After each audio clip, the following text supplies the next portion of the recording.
Makanya saya mohon sekali bahwa agama ini harus kamu khidmah, tapi nggak boleh kamu pikir. Atau dibaliklah, khidmah maka memikir. Tapi tidak usah GR bahwa agama ini diserahkan sampean. Saya juga gak ridho. Agama kok diurus orang-orang kayak gini, kayak apa nasibnya? Bismillahirrahmanirrahim. Tabarakalladzi nazzala al-furqana ala 'abdihi liyakuna lil 'alamin nadhira. Allahumma shalli wa sallim ala sayyidina Maulana Muhammad wa ala alihi wa sahbihi asma'in. Nama ba'du. Semua pengurus PBNU yang saya hormati, semua habaib, semua ulama yang saya hormati, wabil khusus Kiai Haji Abdul Manan, Ketua Lembaga Dakwah PBNU, yang meskipun modoknya hanya 3 bulan ini sebetulnya problem, sehingga saya kesini ini sebetulnya tidak pernah merasa ibadah. Ini bukan dakwah, ini show dakwah. Jadi yang namanya dakwah itu ya orang-orang di kampung nggak bisa ngaji diajarin ngaji, seperti saya di Jogja, di Rembang. Kalau ini show dakwah, dan ini ada agak kesalahan karena mondoknya hanya 3 bulan. Jadi tidak bisa bedakan mana dakwah, mana show dakwah. Ini jelas show itu. Mungkin yang benar-benar dakwah yang sekarang sedang bikin masjid di pedalaman Kalimantan, pedalaman Sulawesi, atau saudara-saudara kita yang di Korea, saya kemarin di Korea, itu dakwah betul. Kalau ini agak-agak tontonan. Ya tapi masih bagus lah, melihat wajahnya habib ulama itu ibadah. Tapi begini ya, yang jelas saya berharap sekali, saya diundang sekali ini saja, jangan diulang. Karena mencintai ulama itu baik, tapi ngatur ulama itu dosa. Ini murah. Jadi ini harus dicatat. Jadi Imam Malik itu kalau diundang tuh marah, meskipun yang undang itu seorang raja zaman itu, Harun ar-Rasyid. Beliau minta supaya Imam Malik baca Muwatta di istana untuk anak-anaknya, padahal seorang presiden mau ngajari anak-anaknya. Imam Malik marah, masyhur itu, al ilmu yu'ta la ya'ti, ilmu disowani, ora kok ilmu yang sowan. Di mana-mana timba itu ke sumur apa sumur yang ketimba? Timba ke sumur. Ini agak kecelakaan. Pakai air pam. air pam katanya. Jadi udah banyak air. Sehingga saya kata orang banyak itu di SK-kan PBNU, tapi itu tidak pernah saya pikir. Karena saya melakukan kebaikan itu sebelum dapat SK.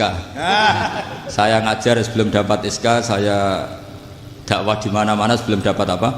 SK. SK saya langsung minallahi ta'ala, dari Allah Ta'ala. Jadi kalau PBNU niatnya ikror bahwa orang yang sudah manfaat diangkat, itu saya terima. Tapi kalau merasa ngangkat saya, tak lawan di pengadilan.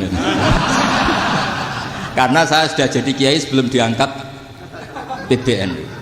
Ya ini saksikan ya para muhibin saya. Jadi kalau SK itu ikror, ngakui kalau Gus Bak manfaat, saya terima. Kan hanya ikror saja, Pak. Tapi kalau merasa ngangkat dari bawah ke atas, itu tak lawan sampai apa? Pengadilan, sampai di akhirat. Tersangkanya ya yang sedang jabat sekarang. Tapi saya yakin enggak, Kiai Miftahul Ahyar itu orang alim, karena alumni Sidogiri dan menantunya Syekh Duki. Di antara gurunya itu pernah mbah mertua saya, karena istri saya orang Sidogiri. Beliau juga besanan sama keluarga Lasem, saya ini Durbiah Lasem. Pak Said Akil juga orang alim, mbah-mbahnya juga orang alim. Baru kemarin nyocokkan nasab sama saya.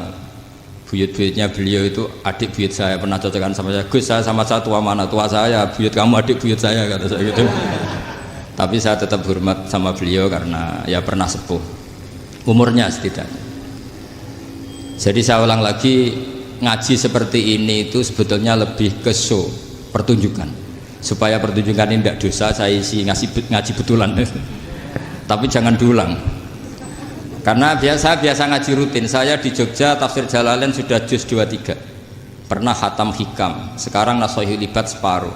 Saya ngaji di Sidogiri Itkon, di Sarang Balaghatul Quran, di Hajen Lubul Usul, tapi sarahnya yang Thariqatul Husul, sarahnya Mbah Sahal Mahfud. Jadi baru di sini ngaji bersaing sama orang yang mondok berapa? 3 bulan. Ini masalah. Masalah. Nggak boleh mondok itu harus buat tulis zaman. Tapi ya tidak apa-apa, mungkin lagu ini ya. Jadi kalau mondok cepet itu kemungkinannya apa? Lagu ini. Begini, tapi saya tertarik apa yang dikatakan Kiai Haji Abdul Manan tadi menyangkut kalimat tauhid. Saya ngaji di mana-mana bilang, kalau ngaji itu yang tahqiq itu detail. Detail itu bahasa Arabnya tahqiq. Jadi kita misalnya berpikir secara jernih, orang yang kafir 70 tahun itu pasti menjadi muslim karena melafadzkan la ilaha illallah. Dan itu bi ijma'il ulama. Semua ulama mengatakan demikian. Saya ulang lagi, itu bi ijma'il ulama. Karena mansus di Quran ada ayat kulil ladina kafaru iyantahu yughfar lahum ma qad salaf. Kalau orang yang kafir 70 tahun bisa dihilangkan kekafirannya hanya dengan kalimat la ilaha illallah Muhammadur Rasulullah. Berarti kalimat ini statusnya apa? Penghilang kekafiran, apa? Penghilang kekafiran. Lalu ada kelompok yang mengatakan gara-gara kalimat la ilaha illallah dan pegang patok nisan itu orang menjadi kafir. Ini kan jadi paradok. Lafat yang kita statuskan sebagai penghilang kekafiran dengan lafat yang sama orang menjadi kafir. Itu nggak ketemu nalar. Mbok nalar paling apapun tetap nggak ketemu. Kecuali tadi ya dalilnya pokoknya ngotot tadi. Itu memang kacau itu. Tapi alhamdulillah mereka insya Allah ya sadar. Kamu jangan bayangkan mereka tidak sadar terus, berarti kamu doanya jelek. Bisa saja mereka sudah ingin sadar, berhubung digojlok ini terus gak jadi sadar. Jadi jangan-jangan salah kita karena sering gojlok sehingga yang mau sadar jadi tidak apa? Nggak sadar. Saya tadi jam 10 sampai setengah 2 masih ngajar di pondok saya ngajar tafsir. Masih di Rembang sana saya. Terus saya ke Semarang, Delalah Muyassar. Ya mungkin agak-agak keramat, jadi tetap jam 3:4 saya bisa ketemu Habib Umar Hafid. Saya beberapa menit ya diskusi tentang manhaj beliau, dan kebetulan saya sering belajar kitab beliau sama alumni-alumni Darul Mustafa. Meskipun saya tidak pernah ke sana, tapi saya tahu betul mazhab beliau karena al arwah junudun apa? Mujannada. Begini, saya sering dingetikani Mbah Mun, politik tidak jelas itu bagian dari kejelasan. Ini yang perlu dicatat. Jadi politik tidak jelas itu bagian dari apa? Kejelasan.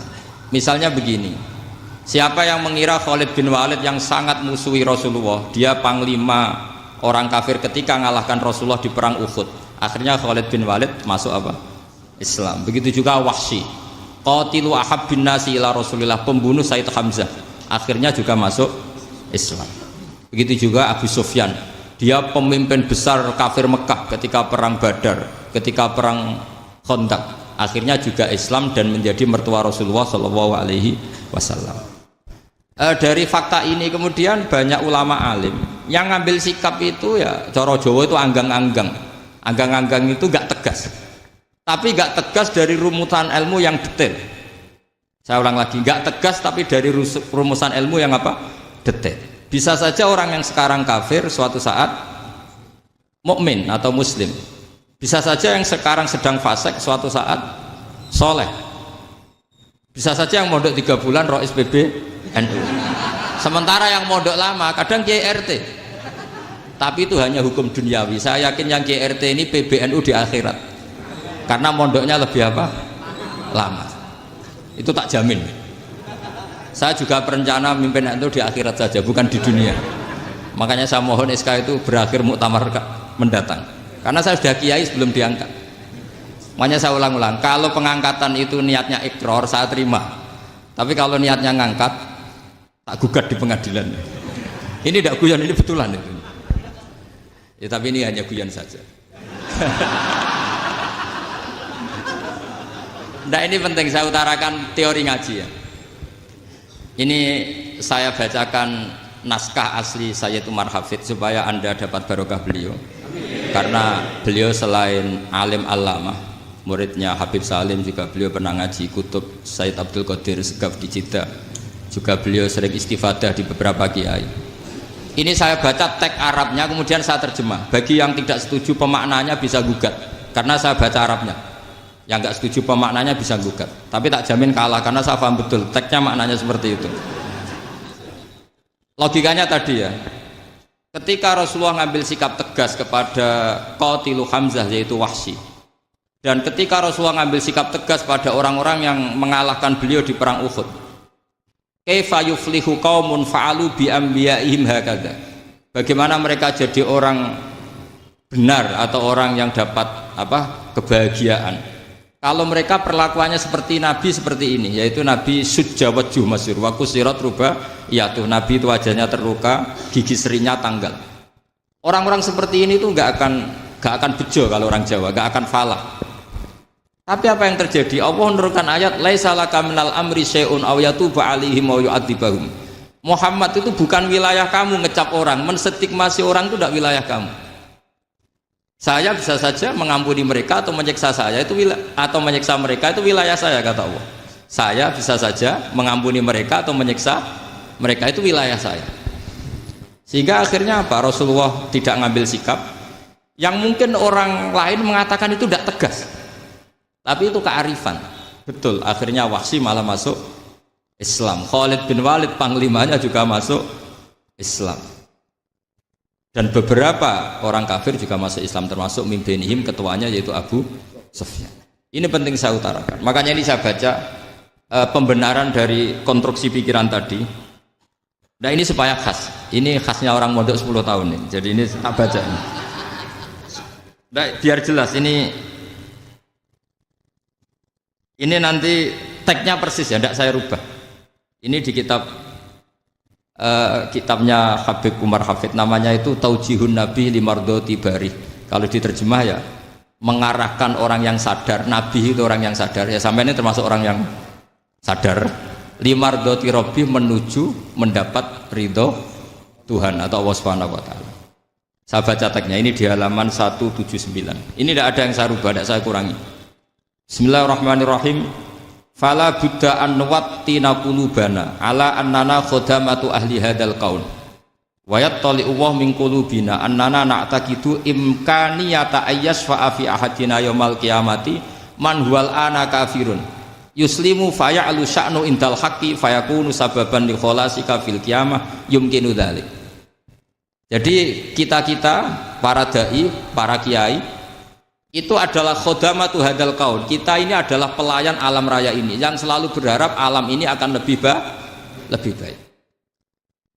Orang yang sekarang sedang kafir bisa saja nanti yang nyafaati kamu di akhirat, yaitu mereka masuk Islam lalu Islamnya lebih serius, akhirnya punya hak syafaat. Sementara kamu Islam mulai kecil tapi biasa-biasa saja seperti ini, mulai dulu ngaji terus sama Ki Abdul Manan, nggak pernah yang ngisi ngaji, itu artinya nggak ada perkembangan. Makanya saya nggak ingin ngaji lagi, karena saya ingin perkembangan Anda nanti tukang mengisi, bukan yang diisi. Kalau saya nanti ngaji lagi di sini, artinya Anda kalau tetap mendengarkan itu tidak ada perkembangan. Pantes saja saya mulang Gus Bahak sampean sing ngaji. Sekali-kali ada perkembangan, saya ngaji sampean yang mulang, itu bagus ya. Meskipun itu perkembangan yang menyesatkan.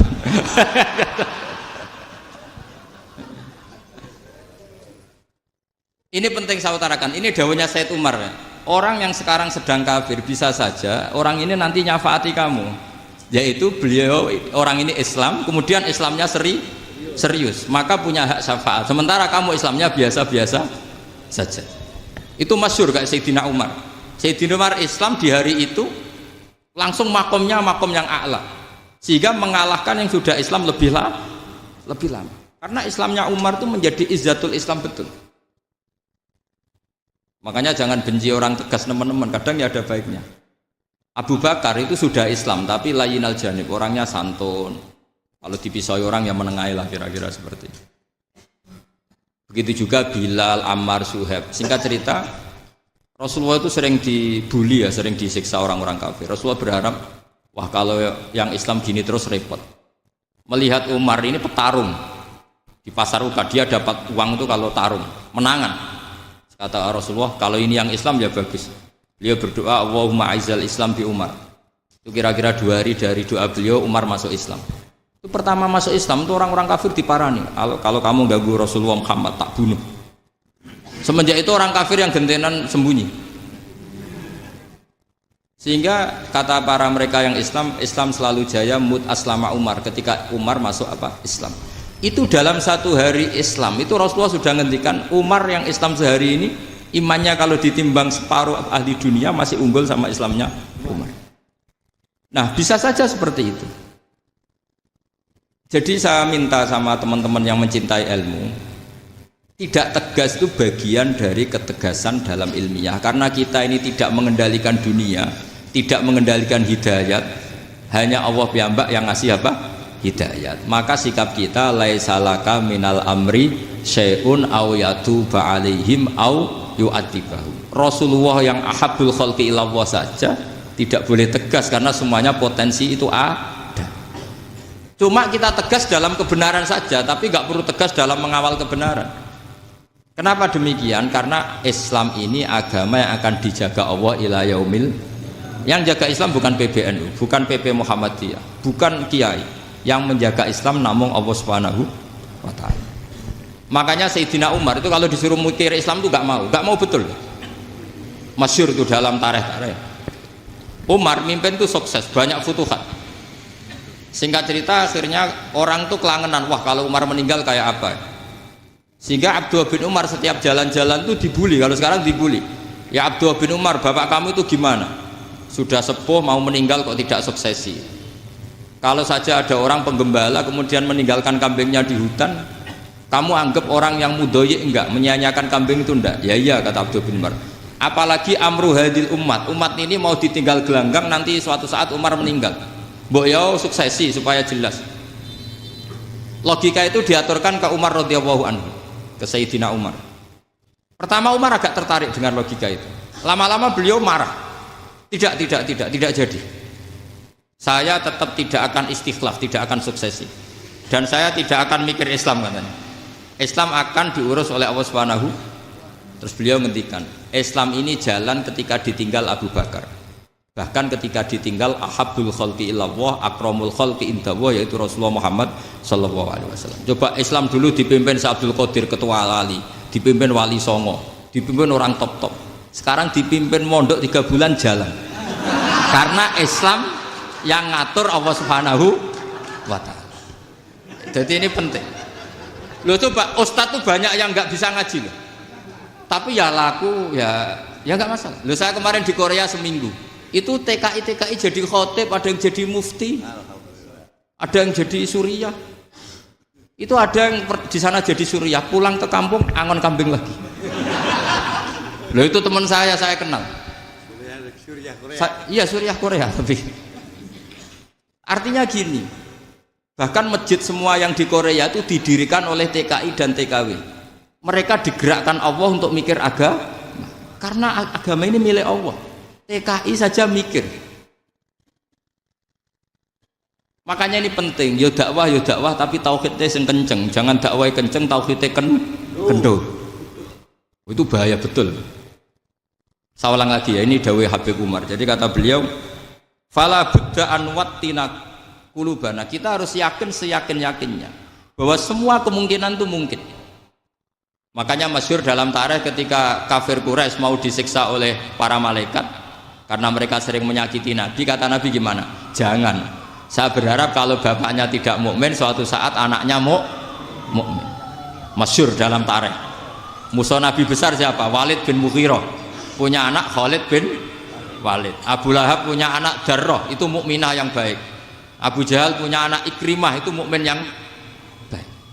Di Indonesia lebih hebat lagi. Bapaknya iso maca Quran, anaknya hafid. Bapaknya utun ratamat SD, anaknya jadi dekan. Di Indonesia banyak orang nggak siapa-siapa, anaknya jadi presiden, anaknya jadi menteri. Artinya jangan karena bapaknya kafir kamu nganggap anak turunnya pasti selalu kafir. Teori itu sudah salah zaman Rasulullah. Yaitu Walid akhirnya punya anak Khalid, Abu Lahab punya anak Darrah. Terus siapa? Abu Jahal punya anak siapa? Ini penting saya utarakan karena dakwah kalau terlalu semangat, nanti kalau menghilangkan tauhid bahaya. Tetap innal huda. Uni Soviet kayak apa? Mengkooptasi negara-negara sekelilingnya sampai jadi Zuni. Tapi apa yang terjadi? Uni Soviet yang runtuh, persemakmurannya semua rata-rata jadi negara apa? Islam, kayak Uzbek, kayak Ceknya, kayak apa-apa. Karena agama ini diurus Allah.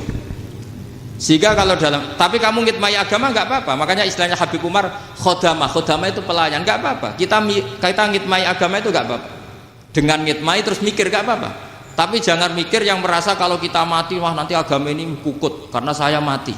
Kamu itu siapa? Agama Islam ini tidak pernah dipasrahkan kamu. Diurus oleh Allah Subhanahu wa taala sendiri. Sehingga ketika Wali Songo meninggal, agama ini tambah kuat sampai sekarang.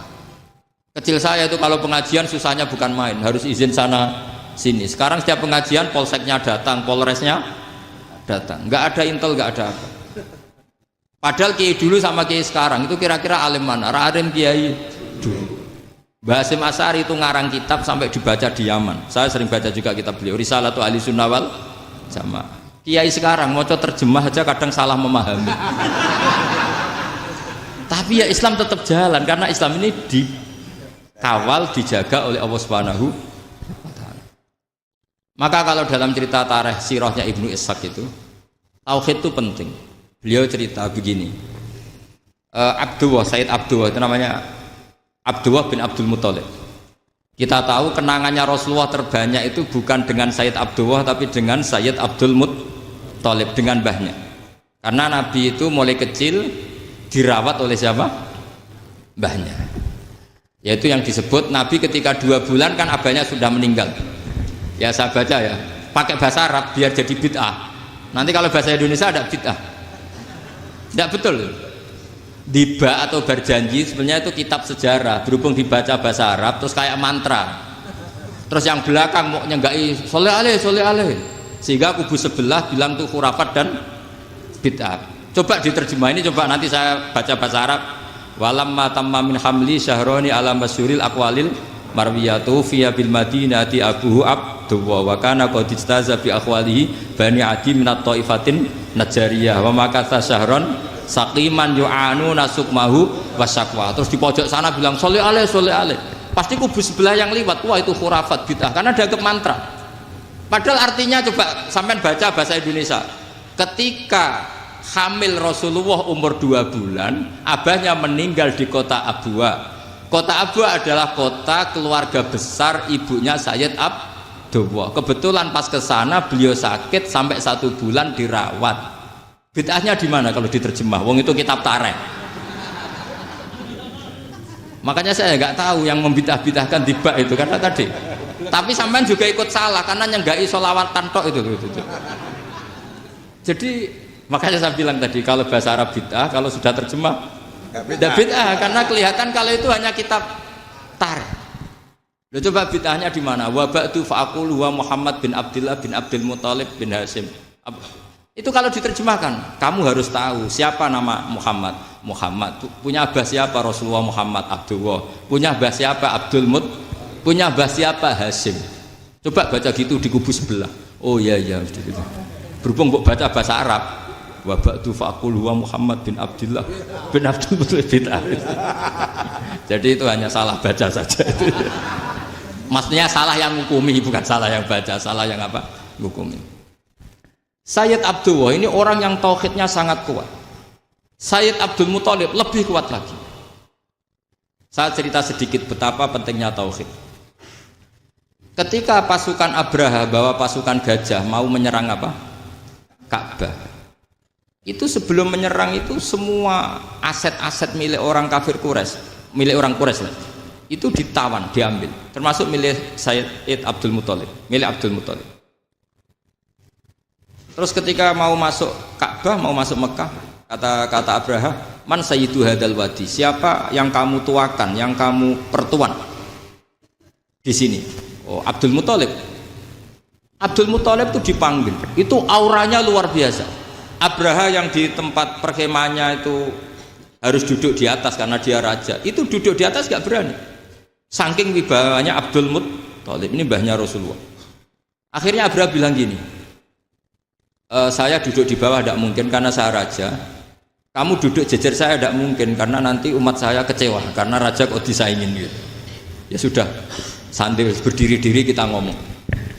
Akhirnya Sayyid Abdul Muthalib tadi diomongin gini, saya itu tidak ingin merusak orang-orang Mekah, orang-orang Quraisy. Saya hanya kecewa punya tempat ibadah dikencingi, diberakin sehingga saya mau merubuhkan Ka'bah. Tapi dengan damai, nggak ada perang.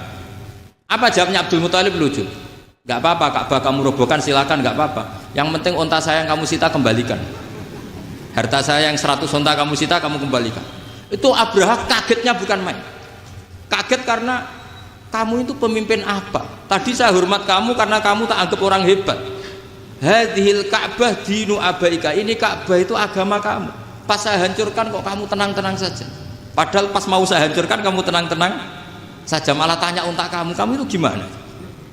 Apa jawabnya Abdul Muthalib? Inna lihadzal baiti rabban hamahu. Sebab Ka'bah itu ada yang punya dan pasti akan melindungi Ka'bah. Tapi kalau unta itu milik saya, ini urusan saya, ini unta.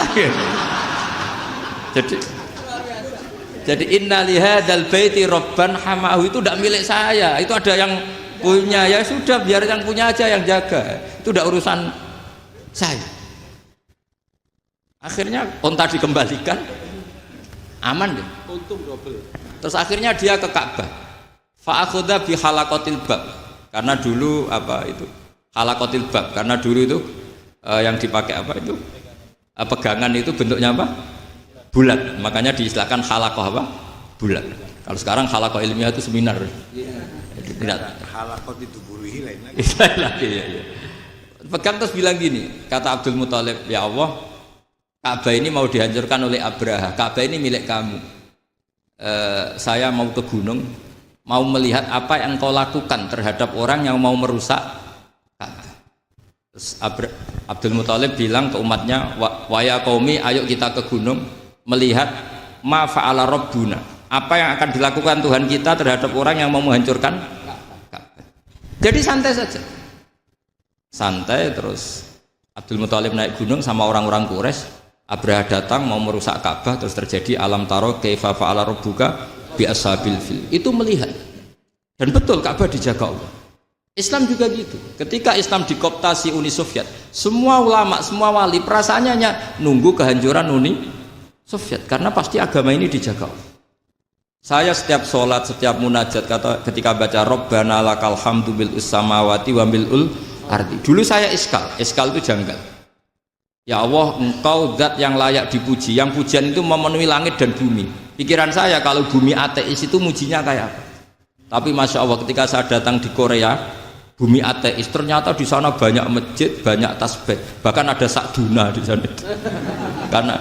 Karena Allah sudah ngendikan lakal hamdu mil'us samawati wa mil'ul ardi. Dan sekarang nyata, semua bumi ateis, bumi apa saja, ada tasbihnya, ada tahmidnya. Makanya sadaqallahul adzim ketika ngendikan sanurihim ayatina fil afaq walladzi arsala rasulahu bil huda dinil haqqi liyuzhirahu 'alad dini kulli. Makanya saya mohon sekali bahwa agama ini harus kamu khidmah. Tapi enggak boleh kamu pikir. Atau dibaliklah, khidmah maka memikir. Tapi tidak usah GR bahwa agama ini diserahkan sampean. Saya juga enggak ridho. Agama kok diurus orang-orang kayak gini, kayak apa nasibnya? Jadi ini penting karena rata-rata kiai alim itu tidak jelas. Terus oleh orang-orang yang nggak pernah ngaji itu, wah ini nggak jelas, nggak tegas. Islam itu harus tegas. Maksudnya tegas itu kayak apa? Tegas itu di wilayah kita. Kalau istri kamu mau diperkosa orang itu boleh tegas, itu wilayah kamu. Tapi kalau hidayat itu wilayahnya Allah Subhanahu wa Ta'ala. Kita tidak pernah tahu. Bahkan yang sudah Islam saja, nyuwun sewu, itu nggak ada jaminan mati husnul. Kita tahu dalam sejarah Sa'labah itu dapat gelar hamamatul masjid, merpatinya masjid. Tapi kita tahu akhirnya Sa'labah itu apa? Su'ul khotimah. Sampai dalam Islam selalu diajarkan ya muqallibal qulub tsabbit qalbi ala dini. Jadi kalau kita sendiri saja masih ingin selalu husnul khotimah, agak ada ruang untuk mudah menvonis orang lain. Makanya saya salut sekali ketika Habib Umar menulis kita semua ini mengkhidmai hadal kaun. Dan selalu berharap bisa saja suatu saat orang yang sedang kafir bisa saja suatu saat muslim. Nah soal kalau yang sama yang harbi menyerang kita ya tarung. Kalau Artinya kalau yang merangi kita ya kita wajib perang, kalau enggak ya habis kita. Seperti kita lakukan ketika diserang Belanda.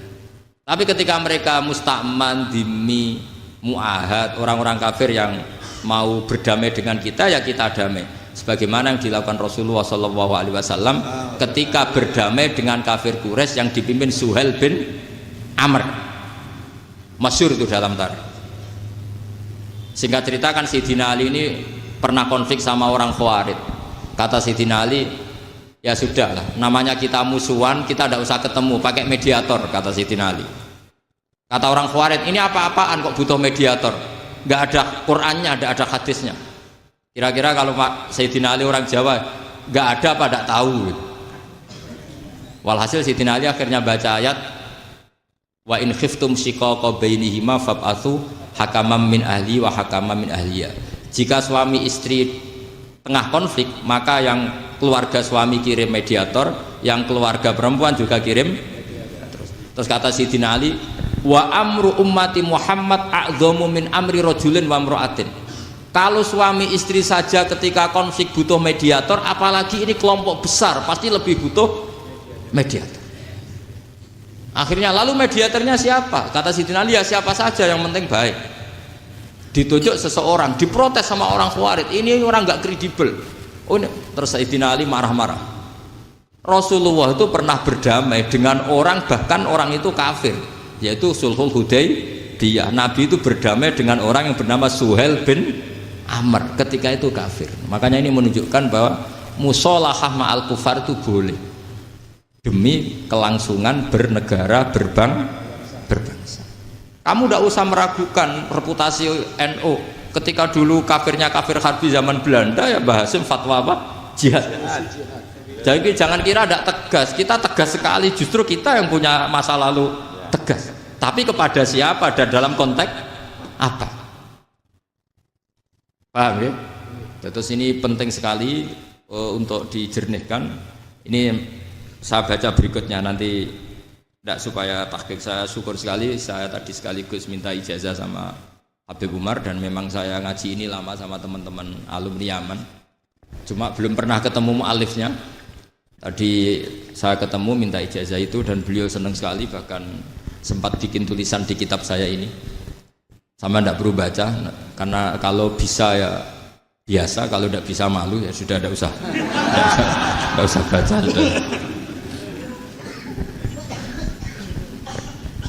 Terus ini kata beliau, ini masih saya teruskan. Nahnu min hadhil intilaqah naktasibu thabatana wa quwwata yaqinina. Wa illa fa fil ardi mu'aridun wa muntaqidun wa mukhalifun min akhyarin wa asyrarin, sholihin wa fasikin, muslimin wa kuffar. Kalau kamu punya satu metode ilmiah, metode dakwah, kamu harus siap, karena pasti ada yang menentang. Yang menentang itu ya mulai orang soleh, tidak soleh, orang macam-macam. Jadi kalau sudah punya manhaj, memang dari awal harus siap apa? Ditentang. Jadi misalnya PBNU punya kebijakan apa, ya sudah siap saja dibully. Itu pasti itu, karena nggak ada manusia semua suka, semua benci. Kata beliau, anta in kunta fi syakkin min hadzal maslak wal manhaj fattabi man sita wasaha angka ghaniyah wa in kunta ala yaqinin annahu al huda wa mirasun nubuwah wa annahu haqiqatu tarjamatil ahdi ma'rab fala tata'atsar min kalami ahadin yakunu mangkana.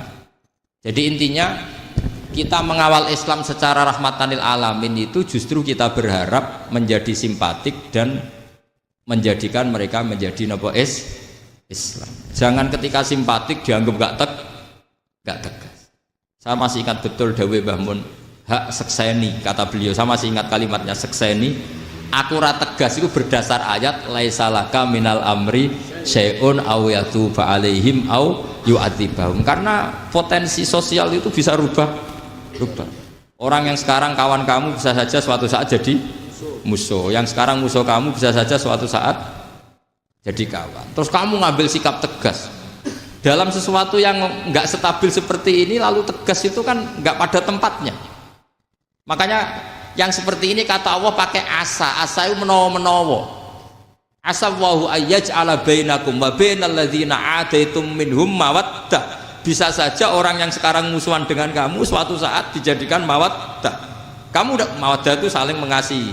Kamu tidak usah tanya, wallahu qadir kata Allah, karena Allah mampu. Jadi dalam hukum-hukum sosial Allah seringnya bilang apa? Asa. Misalnya wa asa an takrahu syai'an wa huwa khairul lakum, wa asa an tuhibbu syai'an wa huwa syarrul lakum. Karena masalah sosial ini semuanya asa, yang pernah tahu siapa? Bisa saja sekarang saya Rois Suriah, nanti SK-nya enggak turun lagi, tapi saya tidak apa-apa. Bisa saja nanti santri 10 tahun dipimpin 3 bulan, enggak apa-apa. Bolak-balik enggak apa-apa, saya tidak akan kecewa karena masya Allahu kana wa malam yasa lam yakun. Assalamualaikum warahmatullahi wabarakatuh.